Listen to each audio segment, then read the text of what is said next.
So heading into Nebraska, we talked about this kind of being a real challenge for your defense. How do you think we're going to do against Nebraska's run? Well, we'll find out. I mean, that's the neat part about it. You know, they're a physical football team. They've been known to be a physical football team for a lot of years, and you know, they've got an offensive line that has some returning guys on there who play pretty well. The quarterback is very good with his feet and throws a good deep ball, and it'll be a real test for us to see where we're at. You faced him in 2013 and kind of pretty much kept him contained. What did you guys do well that game? Does it translate at all? No, not at all. I mean, it's two different football teams altogether, and so to try and judge then, now, I don't think you can do that. We talk about this being the first road trip for a lot of the young guys, but this is also your first road trip to Oregon.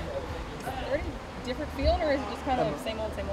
No, I mean, I've been doing this a long time, so I've gone to places where there's 50 people in the stands and where there's 90,000 or more. So it's, you know, it's something you prepare, you try and be consistent with it, and you know, hope you've done the job as a coach to get your guys ready to go. Your linebacking core has been pretty dinged up. How are you feeling about your depth at that position?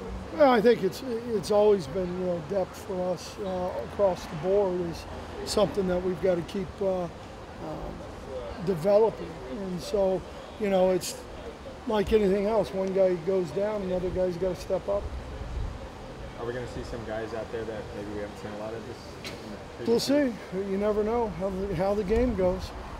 They've ran the ball, I think, like 50 times in week 1 and spread it all over the field week 2. Is that kind of just trying to try you guys for a loop, prepare for a lot of different stuff, or well, is there anything you can kind of expect to see? I think, you know, what they do best. I mean, most teams have 4 plays running that are concepts that they like, and 4 pass concepts, either 3x1 or 2x2, and you just work, you know, you work yourself on down and distances and personnel groups, and then hope that you do a great job and they're prepared. You talked about fitting the run a lot coming out of the Virginia game. What was the biggest correction you tried to make with this defense heading into Nebraska? Just gap integrity, making sure you're staying in your gap, you're not falling out of a gap because you think the ball's going outside, and that as much as anything else, and then tackling one-on-one in the hole. Mark said you guys need to spice up the competition along the defensive line. What have you tried to do this week to be prepared for this week? I think we've always been, you know, and we did it in the back end, we did it in the front. There's always competition. Every day you come out on that field, and guys aren't going to be handed anything. You have to earn the right to wear the helmet and wear the uniform and go out there and play. As you watch the Nebraska tape, what really stood out maybe more than something else that you're like, all right, could be an issue that we're going to have to fix? Well, I think anytime you play a Nebraska team is their mentality of how they want to play, especially in the 2-back sets and the physicalness they want to play with, the way they'll hang on to blocks and try and get movement at the line of scrimmage. Typical Nebraska that way, and then the 2-man routes in the max protection. It's always something that gives you problems. Tommy Armstrong, dual threat quarterback. What's going to take to sustain a guy like that? Well, we got to be disciplined in what, you know, your job is. That's number one. I think that's a big part of it.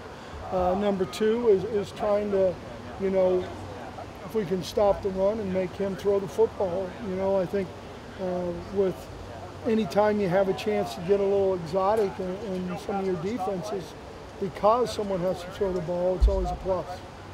How beneficial to you guys is it to have a guy like Tyree that can move around in a lot of positions in the secondary? Well, you know, I think number 1, he's smart, and that helps. You know, he's football savvy. So I think that's always a big deal to have somebody back there who can do those things from a physical and a mental process.